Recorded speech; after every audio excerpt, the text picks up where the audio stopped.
құрметті халқым, құрметті қауымым. Мынау шатыр жерден биіктігі 40 метр болады, ені 30 метр, екі қабатты шатыр болады. Сманов Әбдіғапар атындағы орталық батырмын. Халал астар өтіледі, бос уақытта асхана болады. Медресенің табыс көзі болса деген мол жолда бастаған едім. Әбдіғапар қайтыс болғаннан кейін бұл менің діндегі сүйенішім еді ғой. Қандай бір ой, пікір болатын болса, медресенің шешілмей жатқан мәселелері болса, Әбдіғапар, әлхамдулилла, Алла оны сүйеніш қылып еді.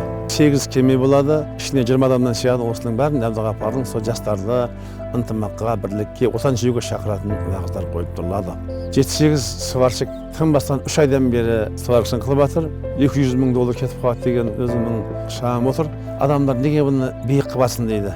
Әбдіғапар аласам еді, Әбдіғапар биік емес еді. Қолдау көрсетемін.